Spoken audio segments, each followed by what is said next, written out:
Ladies and gentlemen, Jackson is just so popular with people that people vote for him regardless of party. Ladies and gentlemen, in your life, you guys have not seen that.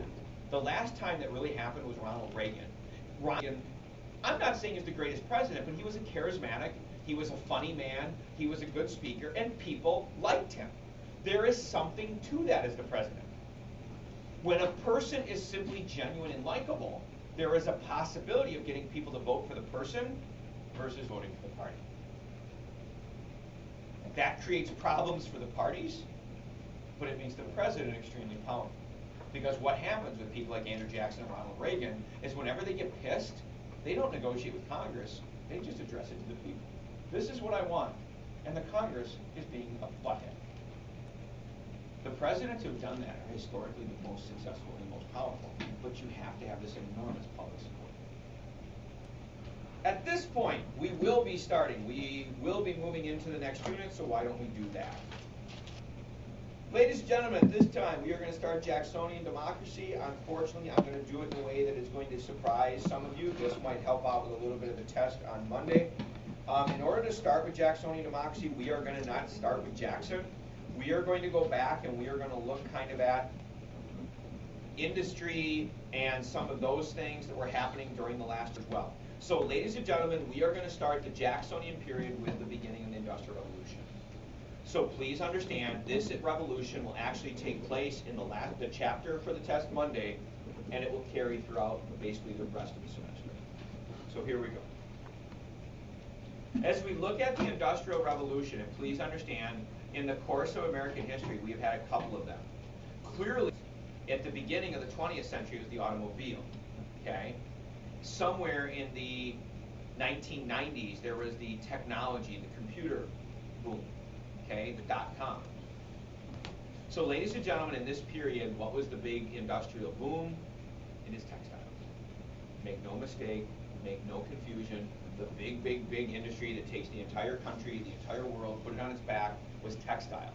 And for those of you who are not familiar, textiles is the manufacturing of clothing. What is the big, huge philosophical societal change is what had happened up until this period. People made their own.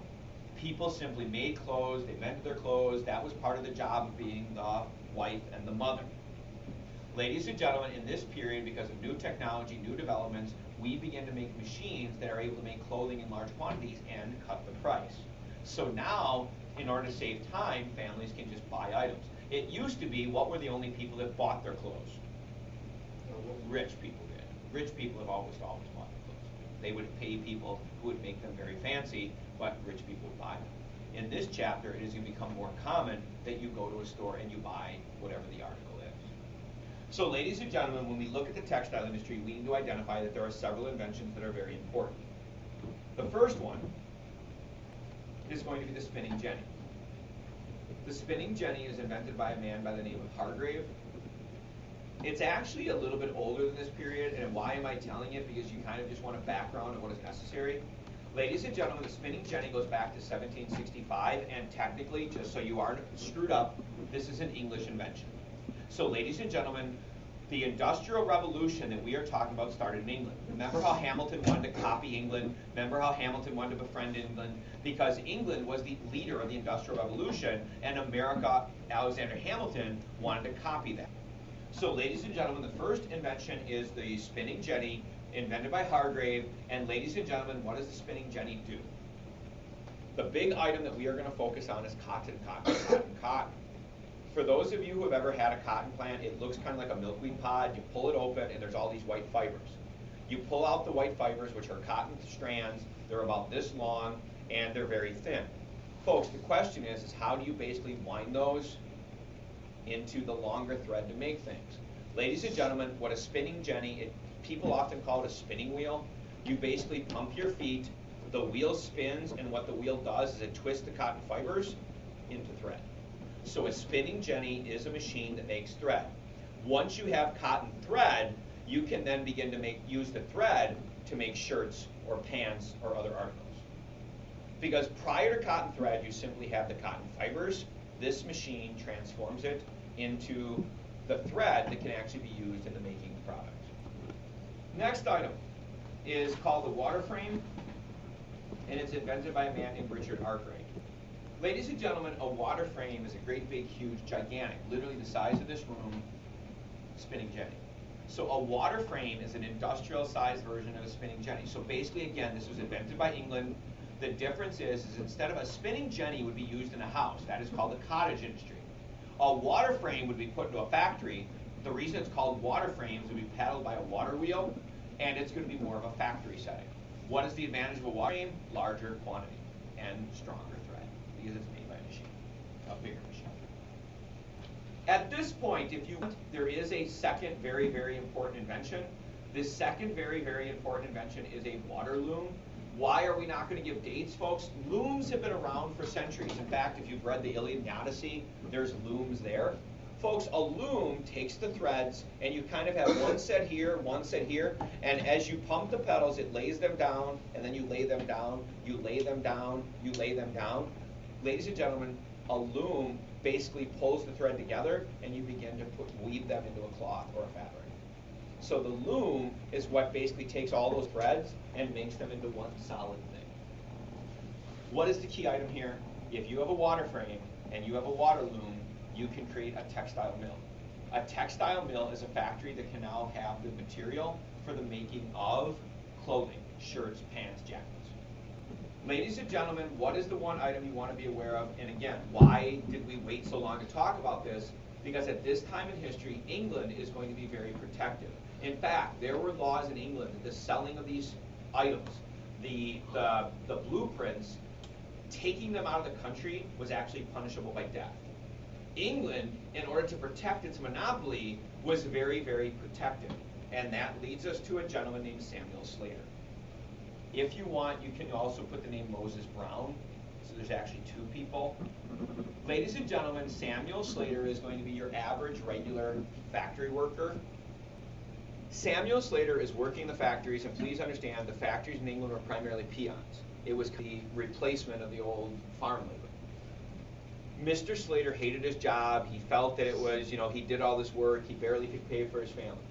What Mr. Slater did is over a period of weeks, he went around the machine and he literally memorized them, and he used his fingers and his arms to measure the parts of the machine. So like this was a finger length, this was an elbow length, so he memorized them. He knew better than write them down so that when he left the country, that no one could ever, he didn't have plans. Ladies and gentlemen, Samuel Slater arrives in America and he basically tells people, I know how to build a water frame. Remember, looms were actually relatively common. Moses Brown, why do you have his name? Moses Brown is an American who basically offers to put up the money. Samuel Slater arrived in America offering that he knew how to do it. The problem is he didn't have money. Moses Brown agreed to put up the money, and they built the first American textile factory. Ladies and gentlemen, starting around 1791, the United States begins to start dabbling in textile, primarily, exclusively in the North. And again, why the South is that ignorant or arrogant is beyond all reason. The next item you've already heard of, the next item we've mentioned in the class, the next item is gigantic. In fact, some people argue it's like one of the top 5 most important inventions in American history.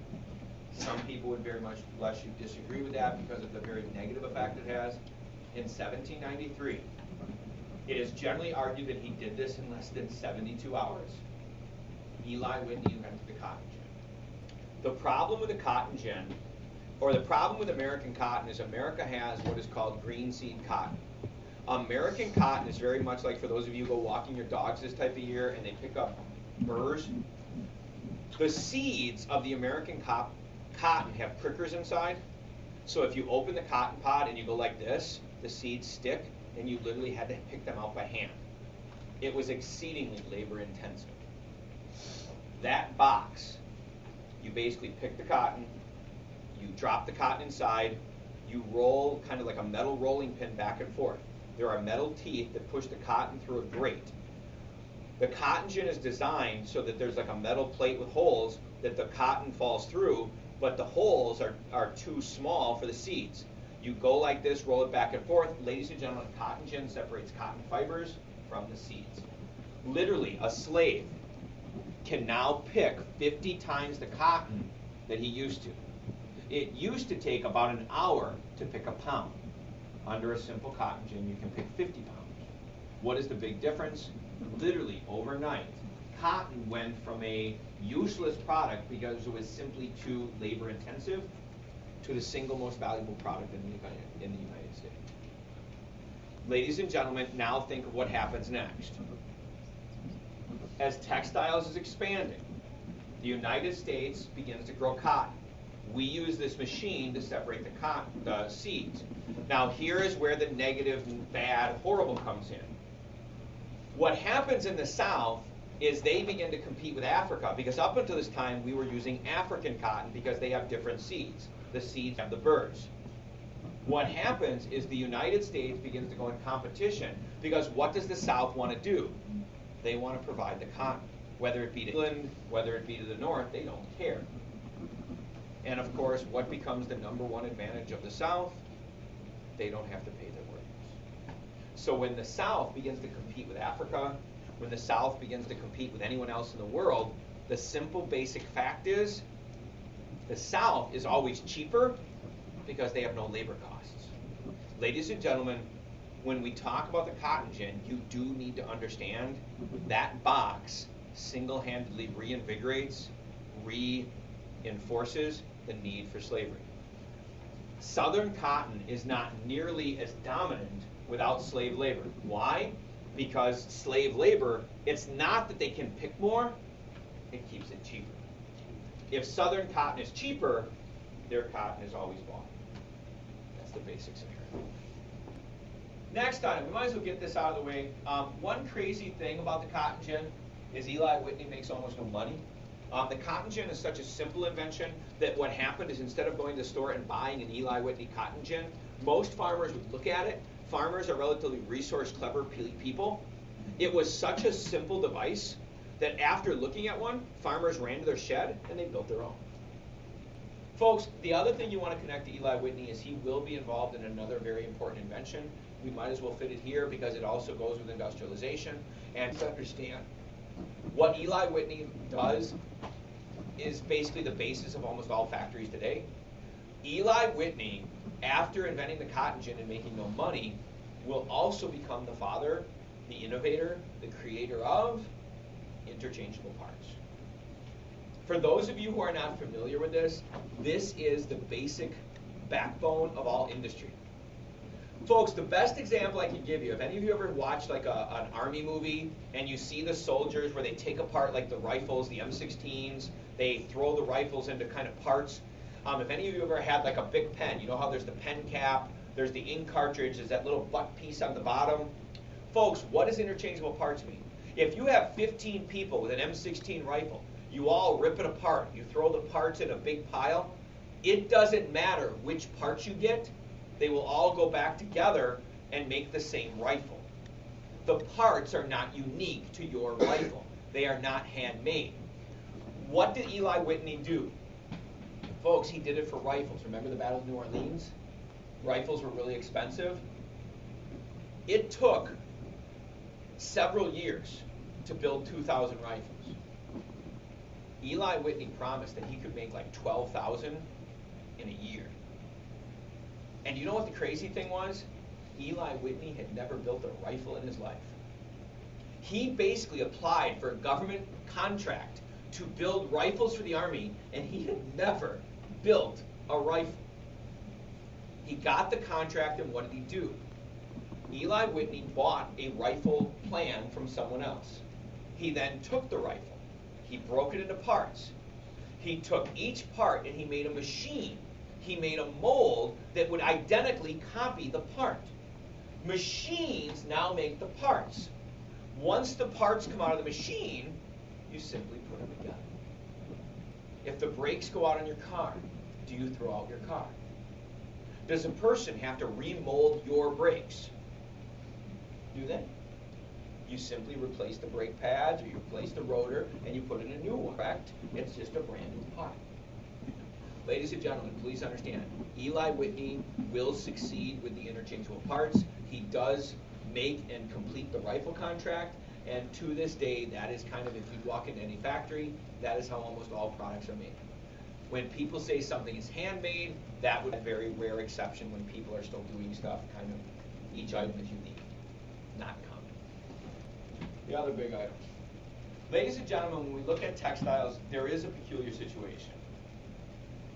The South begins to make so much money with cotton, the South begins to become arrogant, the South begins to become conceited. The South begins to believe that they don't need to do anything else. Folks, what should have the South done? But they should have made cotton and what else? Other stuff. Textiles. Why couldn't you have had the textile mill right next to the plantation? The problem was the South believed that the cotton was so valuable they didn't need to, and who basically decides to pick up on the whole textile mill thing? No. The North.